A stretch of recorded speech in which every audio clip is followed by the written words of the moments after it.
No laila, ha'oli loa wau, he ho'olauna ia oko he wahine mana ulu I kaika.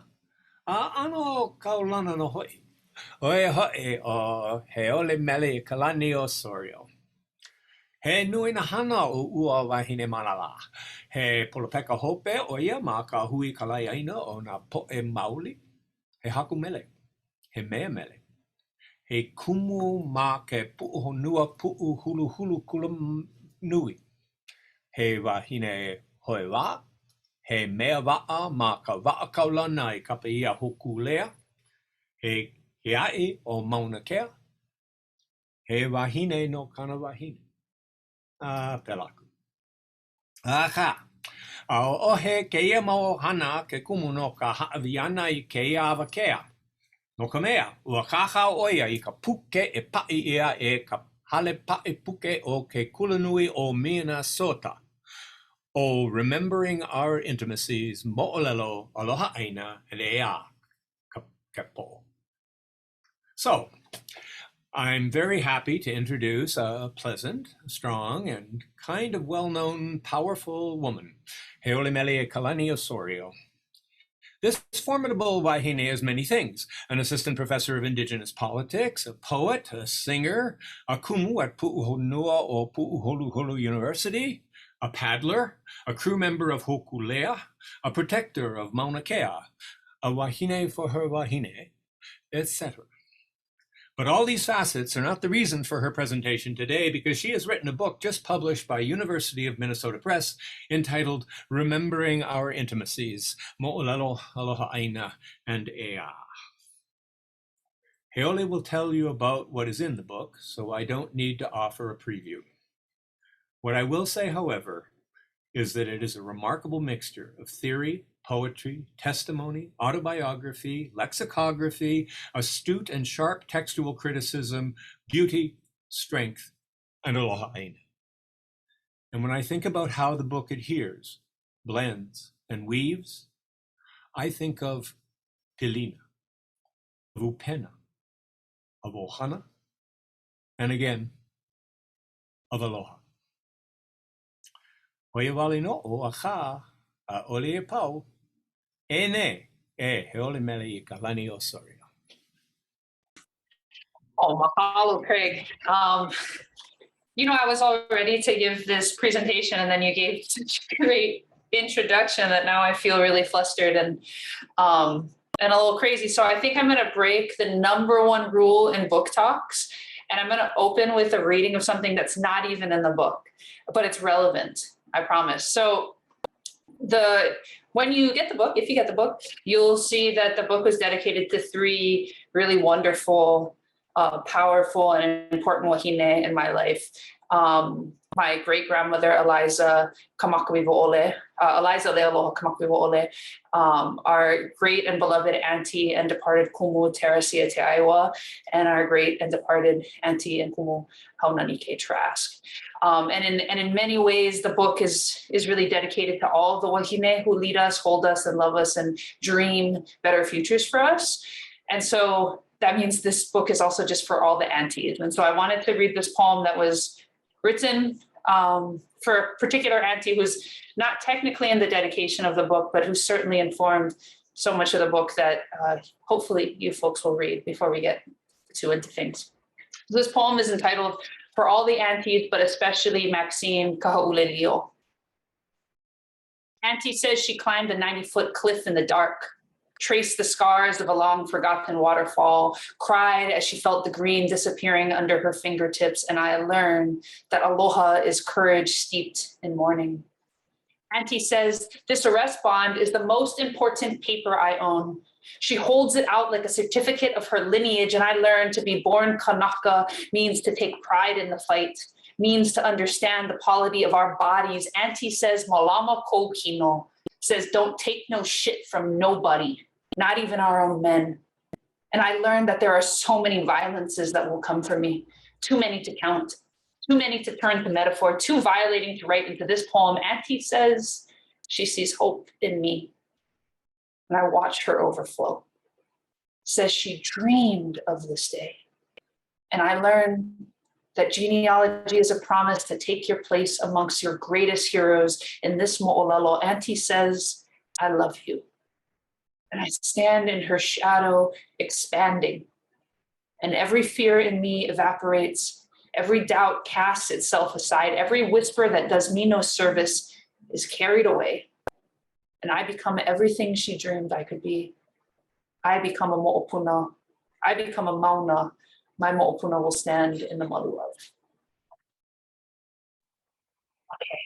I want to thank you all for coming today to hear me talk about this new book, this new and emerging labor of love for the Lahui, this thing that I feel like took my entire life to research and write, which makes me really scared when people like Kumu Noi Noi or Craig say, you know, what are you going to do for the next book? I was like, it took me my whole life to write this one. I don't know how many more lifetimes I have to write another. But I want to begin with a few acknowledgements, and especially to those two kumu I just named. Craig Howes and Noi Noi Silva read my dissertation, which was this really formative piece that eventually came the book. And then of course, Kumu Noi Noi read the book. Probably is the only person who's read it as many times as I have. She may have even read it more than I have. The book you see on the shelves, the book you're ordering on the University of Minnesota website or from Native Books would not have been possible without these two people. It just would not have materialized. And so I'm really, really grateful to you, Craig, and really grateful to you, Kumu Noi Noi. But there are also many other makua and kumu and kua'ana and hoa who informed this work. Of course, Auntie Hananike Trask, Auntie Karatia Teaiwa, Uncle Kanalu Young, Auntie Maxine Kaulelio, Auntie Loretta and Uncle Walter Riddy, Auntie Terry Keko'olani, Charles Lawrence, Mari Matsuda, Noi Goodyear Ka'opua. These are all folks who have really helped to lead me down this path. And to my friends and my elder siblings in this work, people like Presley Keala Anuhea Amoksang, Ilima Long, Joy Anamoto, No'uka Hau'oli Rivilla, Elizabeth Soto, Noel Peralto, Haley Ka'ili Ehu, Havane Rios, Mehana Kihoi, Mahealani Ahia, and Kahala Johnson. I also owe a great debt to you and many of my other classmates and friends who pushed me to think deeper. And pushed me to craft language that was more specific and more, that would be more of a kahea to the people I wanted to reach. And of course, I want to acknowledge my wahine, who is, that was the most important part of my introduction that Craig gave. Among all the other wonderful things I get to do in this life, I get to be a wahine to Malia Osorio now. Don't tell FASPA, that's her last name now. And I get to soon be a makua to our keiki.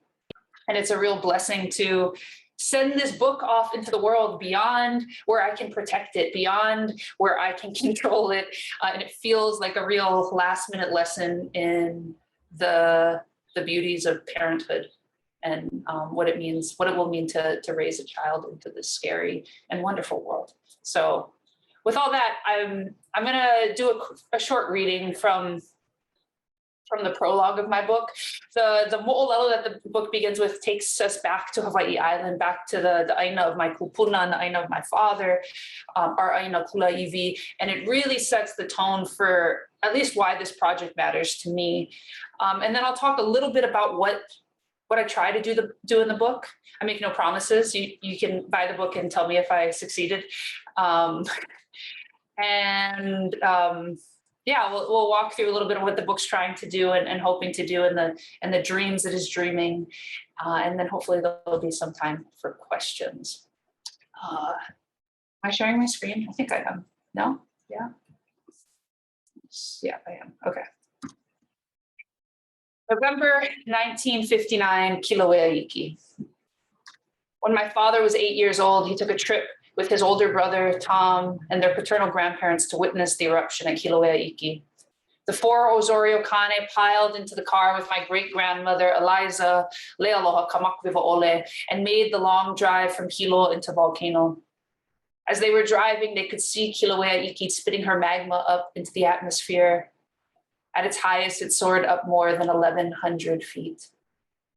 They parked along the side of the road, then walked the Lehua and Ohelo line path, now known as Devastation Trail. I imagine that when they arrived at the lookout, the two boys were struck by an awe only known to someone who has witnessed some kind of birthing. Here, their onehanau expanded before them. They had only been at the edge of Kilauea for a moment when my father, the youngest traveler and too young to have fully internalized what stories are meant to be quiet or to know which names can be said out loud, leaned over to his very Christian grandmother and asked, "Ma, is that Pele?" As silently and as quickly as Pele's path can change, as swiftly as she can target new prey and swallow new ili, my great-grandmother turned her back to the Luahine, walked along the trail back to the car. She climbed in and shut the door. Annoyed with his brother's naivety, Tom snapped, "Why'd you have to go and ask that for?" He had known what my father did not. Tom knew not to speak of Pele, that fierce and powerful akua who stood starkly in opposition to the teachings the boys had received in their Sunday school classes from their grandmother. Through his elder sibling wisdom, Tom had learned which stories were meant for casual conversations and which were to be left as whispers caught in the back of the throat, not to be freed casually, if ever. As the three Osorio Kane took the long trail back to the car, my father absorbed this devastating lesson as well. And I imagine how that punishing silence, closing like a steel car door against a boy's curiosity about how an island can give birth from nothing if she too is not a god, has itself developed through long force of habit. This story tells me a few things about the beautiful, strong, and resolute woman my great-grandmother, Eliza Lealoha Kamakawiwa Ole Osorio, was. It tells me that she loved Hawaii. She must have loved Hawaii. She sang about Hawaii, she wrote about Hawaii, and she must have also believed in the mana of Hawaii if she so clearly wanted to take that drive to bear witness to her onehana growing. The story also tells me that she loved her ohana. Eliza didn't venture to Kilauea alone. She chose to take her mo'opuna to share with these boys that moment of pure awe that comes from observing this birthing. Because to love our ohana is to share intimacy with them, to create memories that will become mo'olelo for future generations like this one. What I've learned is Eliza was full of this kind of aloha. But most of all, this mo'olelo tells me that my great-grandmother was not only a God-fearing, but a Pele-fearing woman. When my father uttered Pele's name, it was not her power, it was her power, not Jesus's, that forced my great-grandmother to look away and retreat from the burning crater. In 2 syllables, his preeminence had been challenged. My father had realized what Tom did not say, and what Eliza must have already known, that a wahine who births land out of darkness is, was, and will always be a god. Once spoken, it was Pele's mana that would not allow my kupuna to witness any longer, because it challenged the mo'olelo Eliza had been taught in her father's sanctuary. In this moment, my great-grandmother was confronted and torn in half by 2 distinctly different mo'olelo, one that celebrated the mana and everything around and inside her, and another that gave her virtue, structure, and a path not to devastation, but to paradise. This is the mo'olelo I think about when I wonder how traditions and memory come to be dismembered over time, how fear turns to shame and finally hardens to silence, how an ohana born of Kilauea's fiery belly comes to deny their kupuna and akua's first name, Pele Honua Mea, how a young boy and later a whole ohana are urged to forget, or like Tom, at least remain silent about their first home in Pele's poli. You know, some people think the hard part about these virtual talks is not being able to see others, and that's a little difficult. But the real hard part for a performer is we don't realize how important sound is to transition. And, you know, so I'm just going to pretend you guys are clapping between things I say so I know how to transition that in silence. Maybe Malia will start clapping. You want to clap? Oh, thank you, thank you. Okay, moving on. Okay, mo'oku'ohau, and remembering upena. So this story, right? This story becomes really important to me as I'm told it. And in fact, I'm told this story by my father as I was preparing to give a keynote for the language literatures and the College of LL conference one year. This is like the year right before I start actually writing my dissertation and really start digging into the research. And so the mo'olelo and its telling and the internalizing of it actually come not just to frame the book, but actually frame my entire experience of the research that I'm doing, which is why I think it's important to start there. But the next real mo'olelo that starts to, one of the things you'll learn in the book is that mo'olelo is everything about the methodology of how I undertook the research and how I thought about analyzing both the pilina in these mo'olelo, but also what these pilina have to offer us today. And this idea that really we are living in a conflict of mo'olelo. We're living in a time where so many of these mo'olelo have been taken from us, have been erased, and we've been fed a really particular story. And one of the main kind of calls from the book is that we actually just need to bring as many of these mo'olelo back to start to reframe the way that we move through the world. And so another one of those really important ideas, really important values that shape so many of us young Hawaiians is this idea of the preeminence of mo'oku'ohau.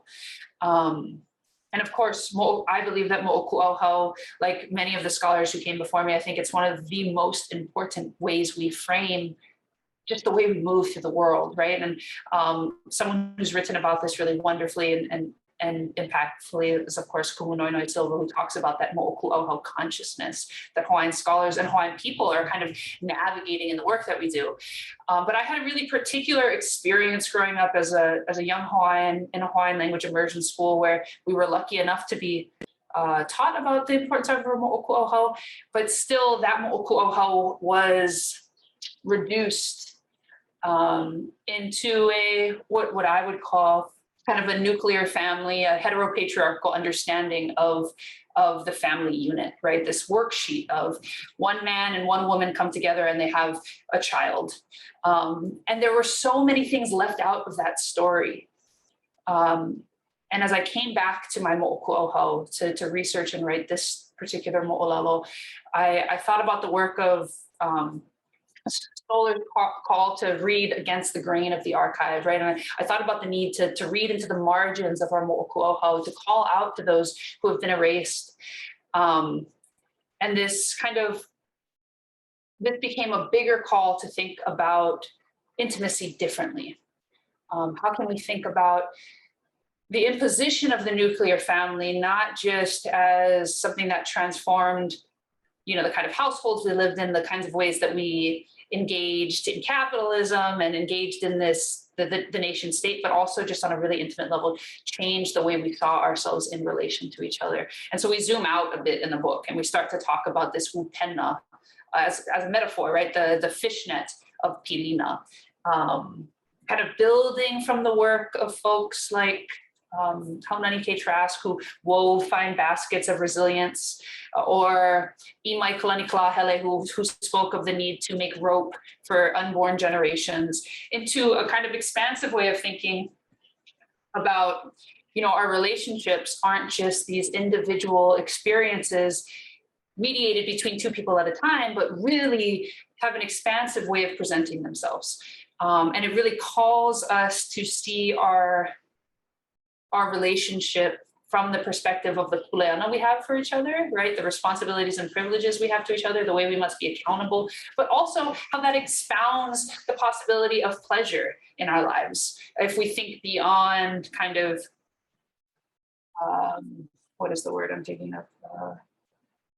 If we think beyond the logic of monogamy, if we think beyond the logic of heteronormativity, there's so many other ways to think about pleasure and community and lahui. And so I kind of follow in the footsteps of other Indigenous and women of color feminists and queer theorists who really see our relations, our intimate relations, as integral to our governance, as integral to our resurgence and to our survival. And ultimately, I kind of make a claim, not kind of, I make the claim that our pilina is really the most vital part of our society. And that pilina, whether it's represented in our, our intimate home relations with our wahine and our kane and our aikane, and our keiki and our kupuna, or it's our pilina on a larger scale to the lahui, that these things are actually even more precious than a government. And of course, this isn't so different than some of the things my father has said in his own work about the preeminence really of, it was the lahui that our people fought for, and that much of the movement building of the past has seen the Puni as something that's kind of amorphous, but the lahui is something that we cannot forsake. Our connection and our aloha for each other is something that we must hold on to. So this leads to another conversation about aloha ʻāina, right? If we're going to get into the specifics about nation building and about governance and about leadership, there's this other really big idea that has a particular kind of story wrapped up around it, and that's aloha ʻāina. And I think most of the people in my generation, we were taught that aloha ʻāina meant patriotism. And I'm certainly not the first person to kind of criticize that idea. I learned to critique the defining and simplifying of aloha ʻāina as patriotism from my kumu Noenoi Silva. And it was with the support and the direction of people like Kahikina de Silva, who first showed me, and then of course, I think Craig showed it to me the second time after I wasn't paying close enough attention, showed me that brilliant article by Joseph Nawahi in May 5th of 1895, where he defines aloha ʻāina as the ume magneti, right? In the hearts of the lahui, that magnetic pole that forces us to fight for, one, to love our ʻāina, but to fight for true self-governance. And then later on that same page of the newspaper, he talks about how that aloha ʻāina also binds us together as people, right? If you hold one aloha ʻāina magnet close enough to another aloha ʻāina magnet, we are fully bound together. And it's that connection, right? We talk a lot, and I think it's important, we talk a lot about our personal and our collective relationship to our ʻāina when we talk about aloha ʻāina, whether it's in the framework of, the battle to protect Ko'olave, or the battle to protect Mauna Awakea, or Hunana Niho, or Kahuku, so on and so forth. Like, that relationship to our ʻāina is very important. And I think the work being done in those realms is really significant. And I also feel like the aloha part of aloha ʻāina, and the way that aloha is dictating not just our relationship to land, but our relationship to each other and how we behave with each other, that part's been neglected. And it's been neglected in the same way that queer movements and women movements throughout our modern history have been kind of pushed aside in the mainstream movements for freedom and liberation, right? Is this thing that will be dealt with later. Let us get sovereignty, and then we'll talk about queer people. Let us get sovereignty, and then we'll talk about violence against women. And the book is not just purporting that we need to actually deal with these other issues first. It's showing the way that our pilina, the way we practice our pilina with each other, is the way we will govern. And the way we've been displaced from our land is the same way we've been displaced from each other. And so we need to make these connections. And so in that way, remembering with the parentheses, right? Which is a little trick I learned from my teacher, my kumu, Shuri Moraga. That's the first person I ever saw do that, and I thought it was brilliant. Remembering is not just, of course, this recalling, but it is a literal piecing back together what has been dismembered. And that is a methodology around resistance and resurgence and refusal. And so I also want to say that this book is I really try to position this book within its own genealogy, and recognizing this is the intellectual mo'opuna of books like Lili Kalakame'elehiwa's Native Land and Foreign Desires, like From a Native Daughter by Kumuhanani K. Trask, like Aloha Betrayed by Kumu Noenoi Silva, and of course Dismembering Lahui by my father, where I see the foundation that they built for the scholars of today really had to dig into that dismemberment, really had to dig into those violences, really had to enumerate the many violences of colonialism and imperialism and empire and capitalism and this massive transformation of our society. But this book is really trying to do something different and stand on the shoulders of these kupuna and say, okay, so we understand this history. And of course, there's always more work can be done to understand the nuance of that history. But we also have the privilege here and the kuleana here to talk about abundance. And we have the opportunity to point out to all the things, you know, when Honani and Lili Kala talk about what's missing from white historiography from these guys who refuse to read the things in our language. Now I have the opportunity to say, here's some of the stuff they missed. We go back into these mo'olelo. Here's all the vibrancy and the nuance and the sexy that's missed by, you know, all those Haole historiographers. So that's pretty exciting. And so while I do kind of take on the role of heteropatriarchy and colonialism and policing of genders and desires and pleasure early on in this book, the book isn't really about that as much as it is a dedicated study of possibilities, of the futures that are in our past, of aloha reborn again, like Haumea in every generation. And in order to do that, I really do, you know, Craig talks about the intertwining, the mixing of genre. I do really try to mess with the expectations that other scholars and other readers who come to a scholarly text, what they would expect to see. Not just because I think it's more fun to write poems and lyric essays, but also because I think that's a part of the work we need to do to break down these BS borders between the critical and the creative. And if we want to talk about Mo'olelo as a rigorous place of study, then perhaps the form of our writing should be rigorous in that same way. So what exactly is the content of the book? If you're like, okay, I'm still not convinced that this is worth being written, worth me reading, in case you're interested, right? The book is about the mo'olelo of Hi'iaka Ikapoleo. There's a lot of reasons that the book narrows on that particular mo'olelo, and I won't bore you with all the details other than to say that Hi'iaka Ikapoleo changed my life, and Lili Kalaka Me'elehiva in particular changed the course of my life when she told me as a, God, it must have been, maybe I was 21, as a 21-year-old, go back to the story and read it in Hawaiian and go back and look for hopoi, because I think there's something there for you. And I really cannot I tell this story all the time. You guys have probably all heard it from me before, but I cannot overstate the importance of that moment. Because it was the first time in my life, I think, that someone knew exactly what I needed to see in my kupuna and then gave me the key. And then I was able to go back and even reread myself through the mo'olelo of our kupuna.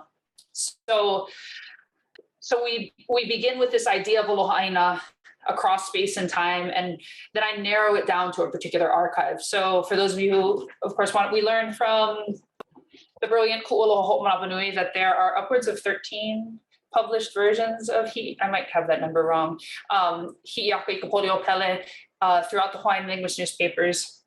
I focus on 4. I should have written this down because I'm bad with dates, but the 1861 Kapihenui version, 1893 Pa'aluhi and Bush, 1905/1906 Ho'olumahiehie, and then 1908 Poi Poi Mana of Hi'iaka are the primary archival pieces that I do basically a close reading of the 4 to make all kinds of commentary about how these mo'olelo fit with each other. And the real work of the book, like the meat of the book that most people are going to be excited for, right, is because everyone thought I was going to write this book about aikane. Because here's this queer wahine who's only looking for kilina that look queer. And aikane really became an entryway into this whole other world of intimacy and pilina that I may have never found if I didn't love the word ʻAikane so much, if I didn't have such kind of a curiosity for what that looks like.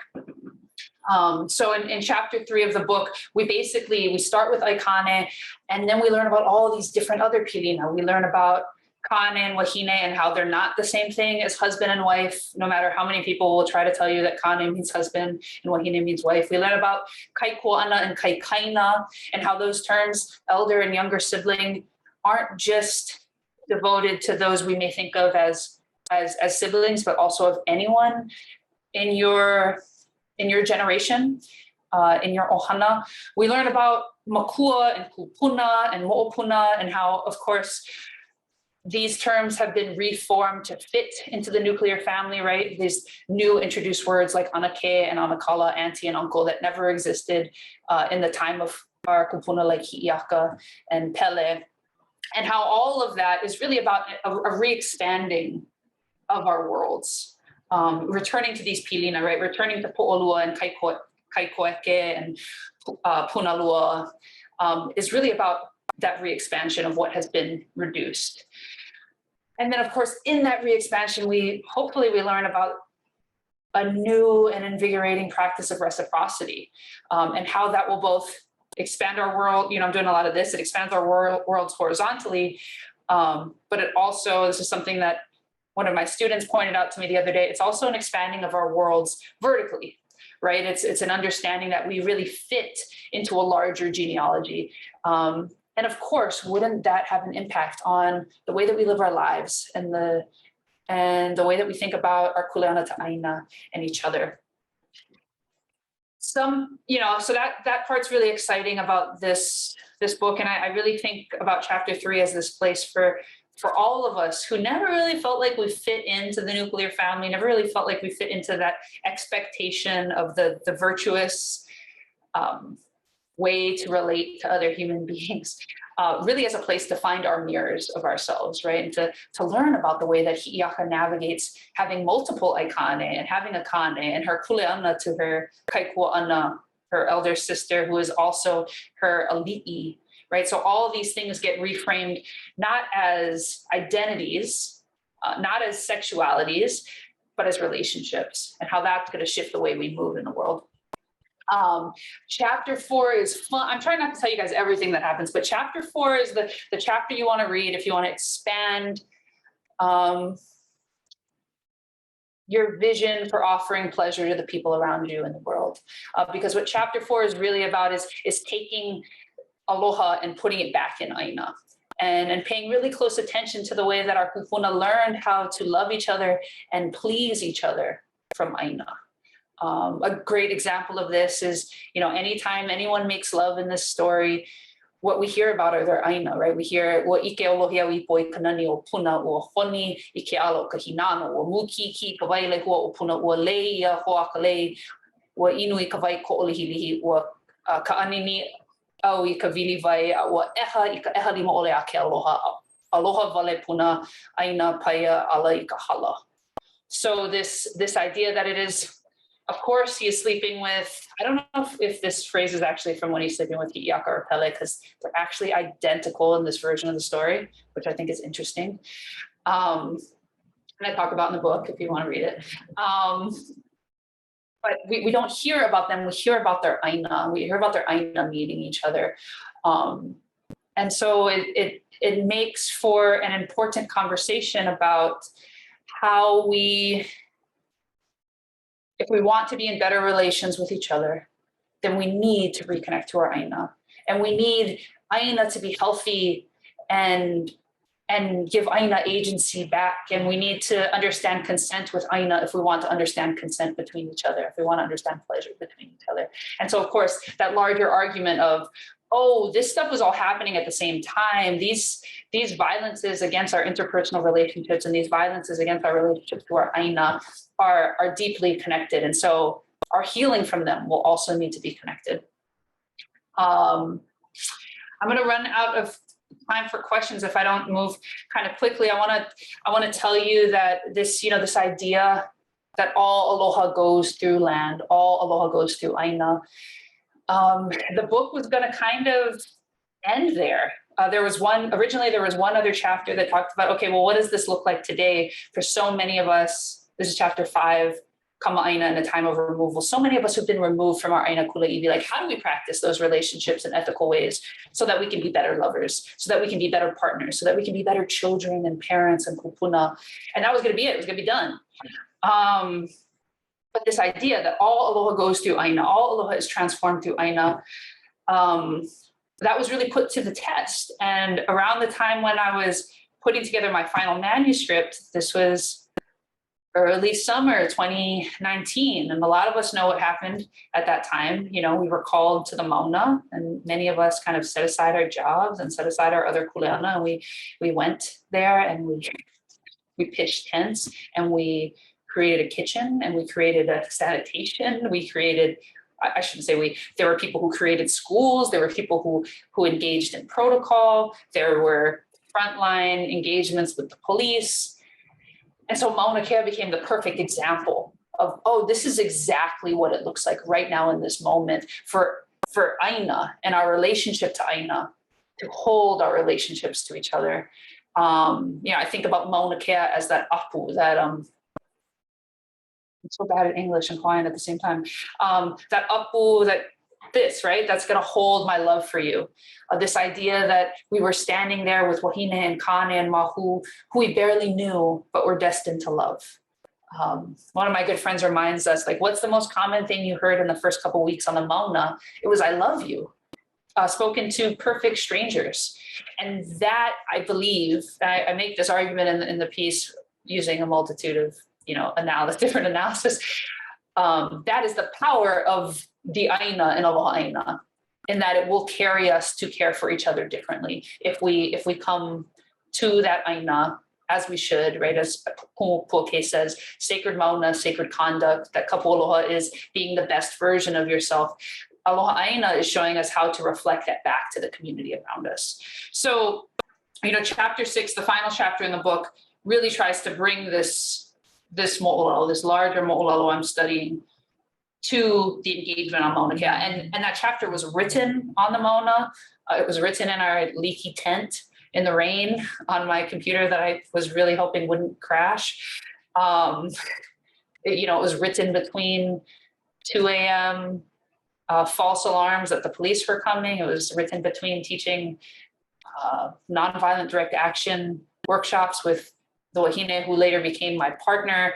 And so even in the ways that that chapter is a personal experience, the Mauna Kea bringing these moʻolelo to the fore, but it's also really about how our moʻolelo and how our pilina to each other allow us to build oiwi institutions that really held the puʻuhonua o puʻuhulu together, and how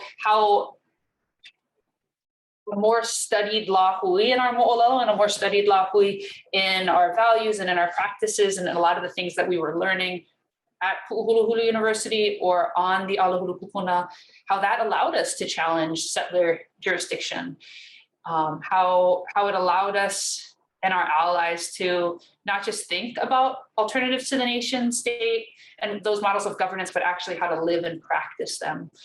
And then, of course, how those moʻolelo helped us return to really important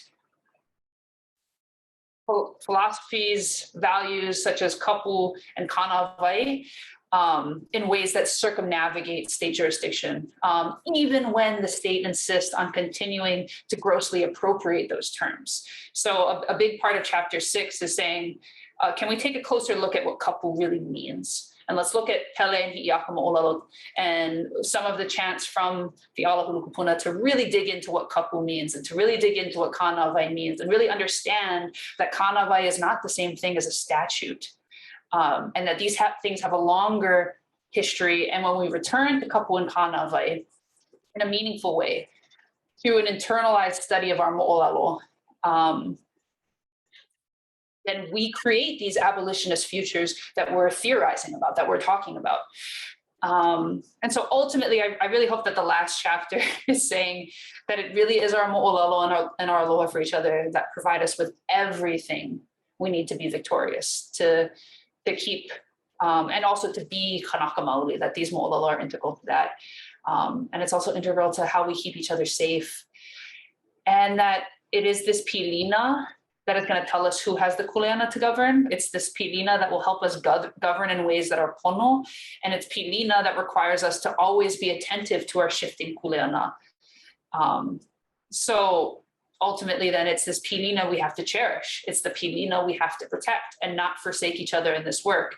And I don't think I need to list the many ways and the many reasons I think those lessons are important to us right now, living in a pandemic, living in a time where the University of Hawaii is still, proposing management documents for the Mauna that are entitled Listen to the Voice, when none of them are actually listening to the voices of the people who stood and laid their bodies on the line to protect that Mauna, and the thousands of people who would go again to lay their bodies on the line for the Mauna. Pilina, intimacy, and from that framework allows us to think differently about what qualifies a leader, and what kind of leaders we are willing to fight with and beside, and then what world we're going to build together. So I was going to do another quick reading from the end of the book, but I think I'm actually going to cut it there and allow some time for questions, because I spoke longer than I meant to, and I'm sorry. But yeah, that's the book. It really is a labor of aloha.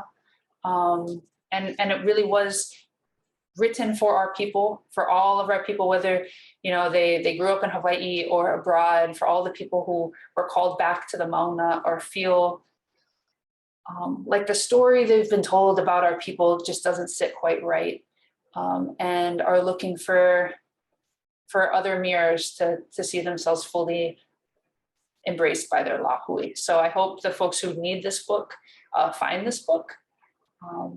And yeah, mahalo for you folks for coming today.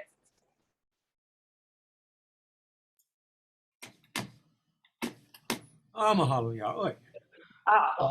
Okay. The question time is open. Please feel free to put questions in the chat, or I think, Zoe, are we in a situation of being able to indicate if somebody would like to come onto their mic, they could? Yes, we could. Okay, I'll start off with an initial question so people can type while I'm asking it. One of the biggest things navigating the book, and one of the biggest characteristics, and I think people have noticed it by Moʻolelo here, is the interplay between ʻōlelo Hawaii and ʻōlelo Pelekane.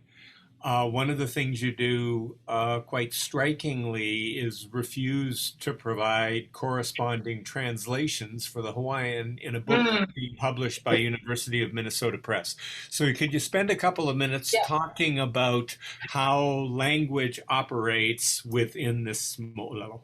Yeah, absolutely. So the first thing I want to say is, I was so ready for a fight on this with whatever publisher picked up this book. And I just have to say that University of Minnesota Press and Jason Weidman at University of Minnesota, they gave me so much freedom and trust to tell them, like, this is how the story needs to be told. This is how it needs to be written. There was zero fight. There was a part of me that was like, wait, but I'm ready for the fight. There was zero fight.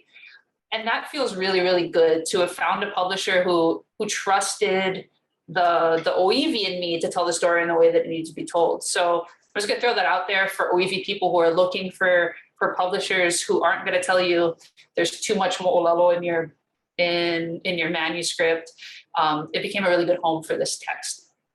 Not everyone knows this, Craig, but you'll remember this because you have a perfect memory. The phrase rigorous paraphrase was offered by you in a meeting in that office you're sitting in, because when we were working through the dissertation, I was really refusing. I was trying to do anything I could to avoid translating large chunks of Hawaiian. And there's a lot of reasons for this. The first reason is that I'm not a practicing translator, and that is like a craft. Translators have a craft. They work on that craft. It's something they spend years developing. So that was part of it. The other part, though, is that I had just spent a semester taking a wonderful class with Shankar on the politics of translation and translation theory. And it just blew my mind in so many ways, offering so much language and theory to understand really all these things that are going into the process of translation. And of course, you know, folks like, again, Noe Silva has said this, I think in Aloha Betrayed, like, don't just think about what's been lost in translation, but you really need to be critical and attentive to what is imported in translation. And so that was running in my head the whole time we're working on this manuscript. And eventually, a few things became really clear. You gave the perfect phrase. You're like, well, it looks like you're just, you know, rigorously paraphrasing. I'm like, that's a great phrase. It sounds like theory. It sounds like something that we can think more critically about and develop into a methodology, which happens in the dissertation and then again in the book, to, in one way, kind of partially answer Shankar's call that, like, we need to develop a rigorous culture of translation, right? Where the people understand what goes into the process of translation, that these are interpretations, but not just that, you know, they're interpretations, but like, here are all the things that play in the interpretive method that come into a translation. And so I thought a lot about, again, fitting this book into its intellectual genealogy. I thought about a time where scholars didn't even include the Hawaiian. I thought about a time when they were analyzing Hawaiian history. I thought about a time when we started including the Hawaiian, but it was not stated first, right? Maybe the English was stated first and then the Hawaiian after. Of course, I thought about Noe Silva's work where she gave that preeminence to the Hawaiian language and then her translation after. And I thought, what a wonderful history to be a part of, to see us moving along in this method. But it still didn't seem genuine to me to put my translation, especially because the work of the book was to analyze the Hawaiian. The work of the book was to interpret what was happening in the Mo'olelo. And I felt like my translations were going to take us away from that. And my translations, interpretations, whatever you want to call them, they were going to give off this false idea of completeness, this false idea that the reader was actually getting, the reader in English was getting what the reader in Hawaiian was getting. And the truth of the matter is that's just never the case when you're reading something in translation.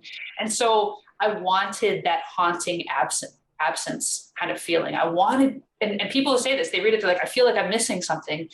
Yes, you are. If you're not reading it in Hawaiian and you're only reading, you know, maybe you read it, but you don't understand it. And you're reading my paraphrase that follows after and the analysis that follows after, you're missing quite a bit, but that doesn't mean that it's not valuable to go through the process and like see at least what I'm saying the Mo'olelo is telling you.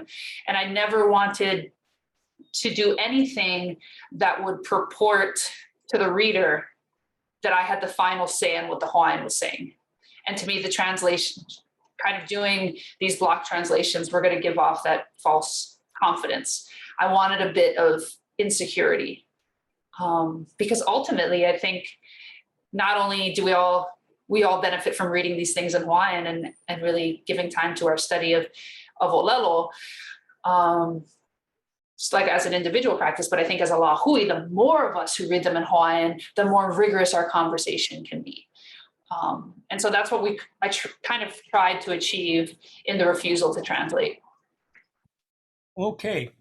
And we have a comment and a couple of questions from Minnie Lee. Thank you for the great introduction. I have two questions. Number one, why it was not published by the UH Press? And number two, what does the book cover symbolize? I love the book cover very much. Oh, yes. Okay, I'm going to start with number two because we should have, I want to share it again just so people can see that beautiful book. This is just a part of the cover. The image. Sorry, y'all. Okay, so will you go full screen for me or what? Okay. So this is just a part of the image that was created by Haley Kaili'ehu for this book cover. There's much more below. I would hold up a book for you folks, but we only have one in the entire house, and Malia has it in the house. I don't know where it is. The image, the piece of art is called Iaka, and it was made by one of my dearest friends because I reached out to her and said that, you know, I couldn't think of anyone else who would need to design a cover for this book. Haley lives, you know, in the Malu of Mauna Kea. And our kupuna, I don't think I tell this story in the Moʻolelo, but Haley's kupuna and my kupuna signed the ku'e petitions together. So it was this other kind of line of connection in Pilina that I thought would be like a little kauna secret about the book cover. So that's the book cover. And why is it not published by UH Press?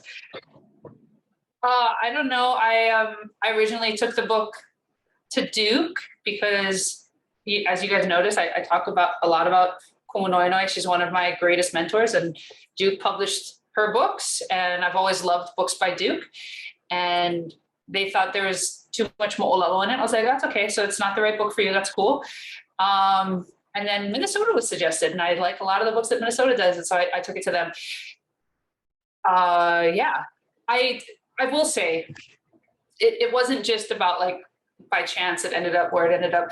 I wanted the primary audience of the book, of course, is our people and other Kanaka, but I also wanted the book to speak to folks doing Indigenous studies and queer theory and Indigenous feminisms. And I felt like Minnesota and Duke had been doing a really great job at distributing in those areas. And a lot of the work that I was reading and my work was informed by was being published in those presses.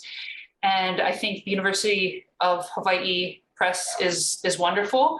And I would love to be a part of, a future where more of that engagement in those fields are happening.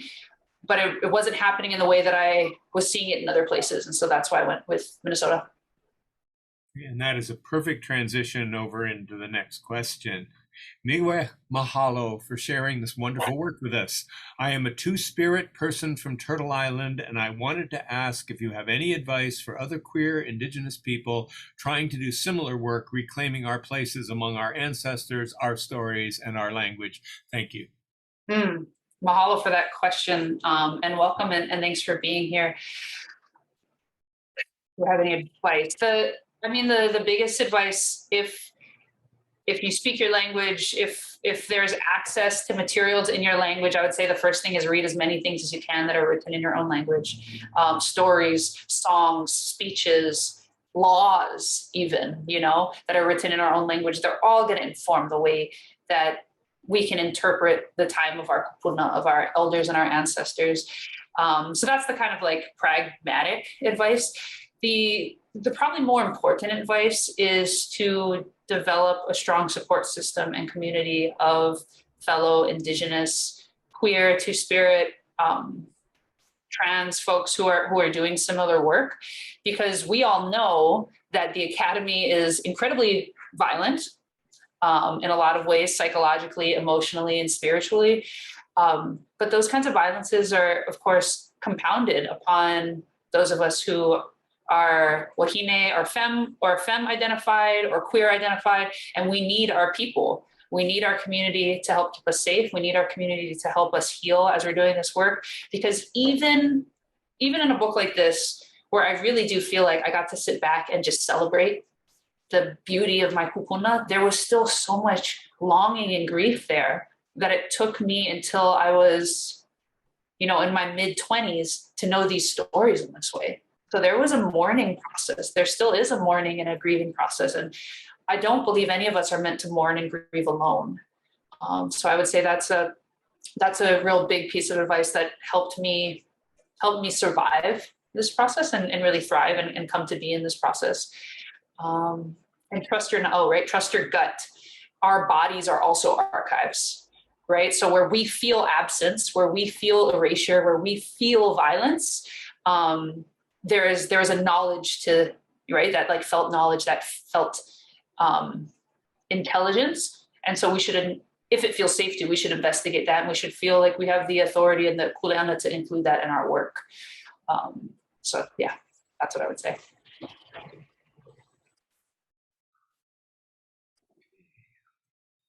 Other questions? Okay.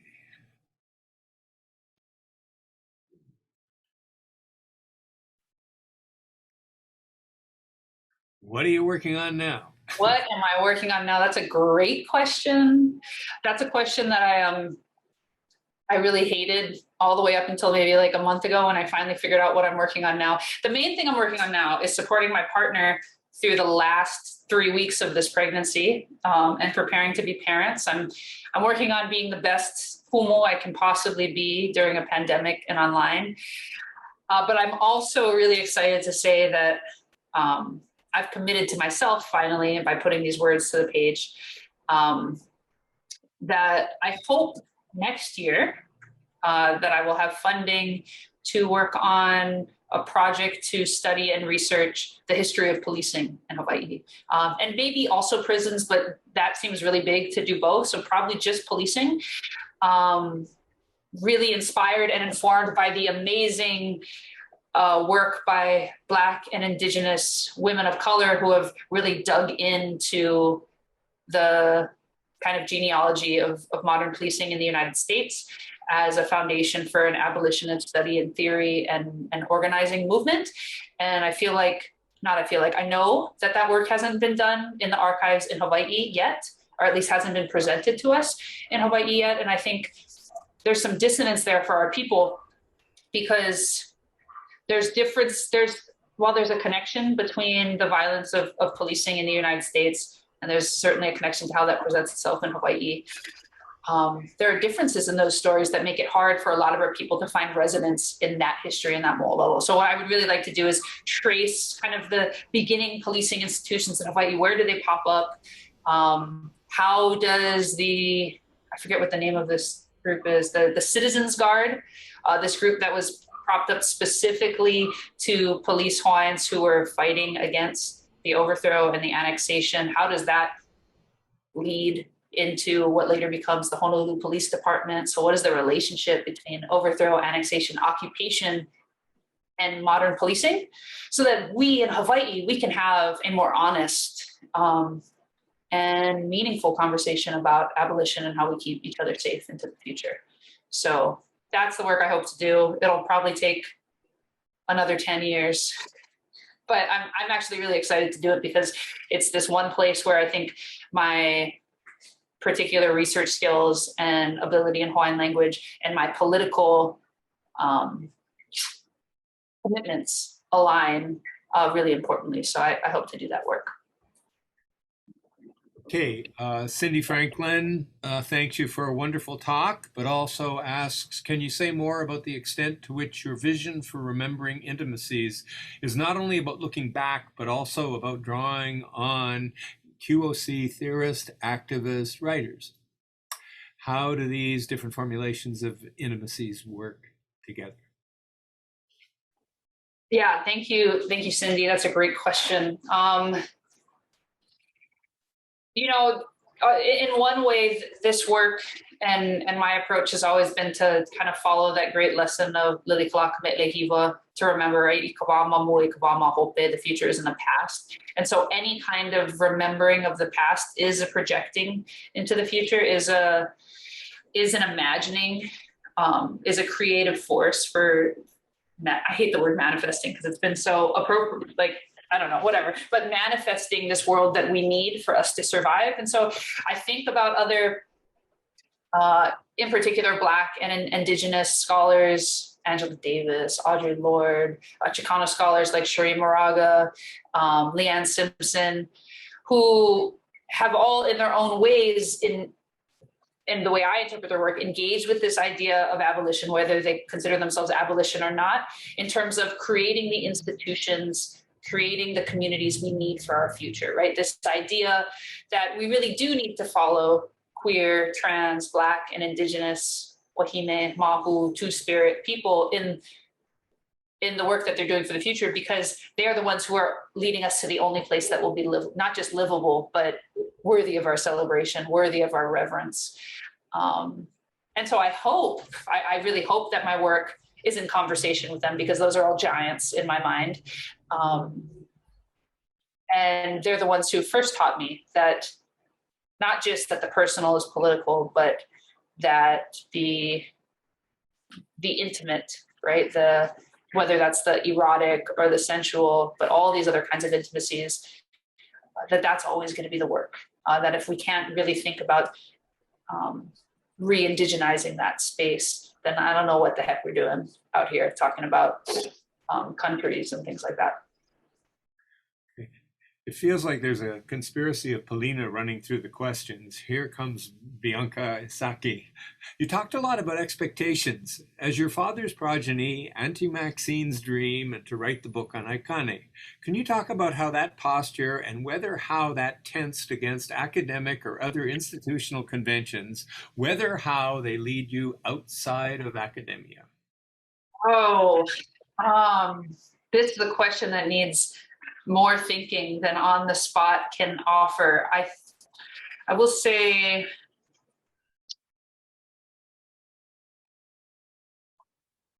that, like, I don't think this is just my experience. I think most of us are conditioned to think that as scholars and as professionals, we are supposed to position ourselves as individuals, right? As original individuals who are doing this work in a vacuum outside of any other kind of influence. I think this is a strange descendant of this wild idea of objectivity. But that's never felt genuine to me. And this is why I often, from the like number one thing I'm trolled on is like riding my father's coattails, which I think is like the most wonderful compliment to tell someone that they're following in the footsteps of their parent or their kupuna.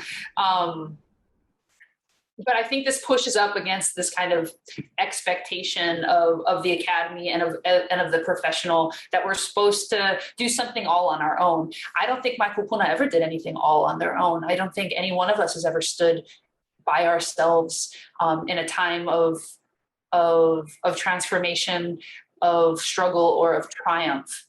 And so what I hope to do, both in the writing and in the way that I talk about the book, I hope people notice like the number of people and names I try to bring into the conversation. Like what I hope to do is show you all the people I see standing beside me, all the people I see standing before me and behind me. Because that may not always be, not everyone might see that at first glance, but it has everything to do with how I'm able to say the things that I believe need to be said.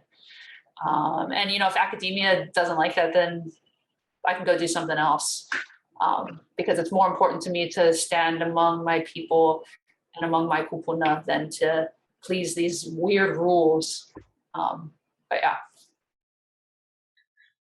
This is just a linked set of comments, but Nikos Leverens comments that the continued disproportionate criminalization of Native Hawaiians is a vital topic and one that gets ignored in policy-making circles.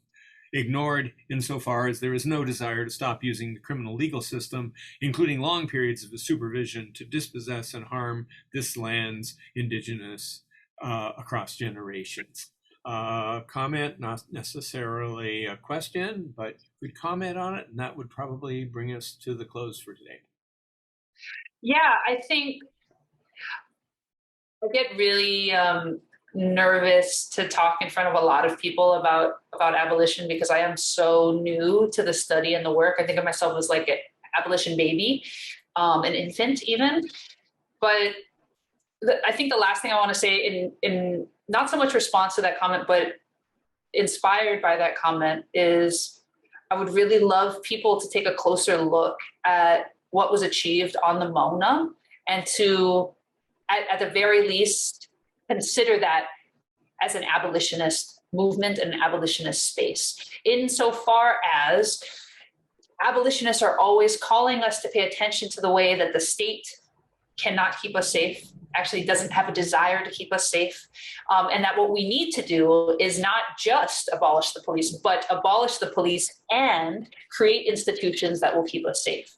And when you look at the Mauna, you see all these brilliant examples that have been inspired and informed by other brilliant social movements for liberation throughout time, whether it be the Black Panthers or the or AIM, American Indian Movement, or more recently Standing Rock and Line 3 and anti-pipeline movements. What you see on the Mauna are building institutions that will keep us safe. We feed people. We educate people, we provide warmth and housing for people, we provide cultural resonance and education for people. And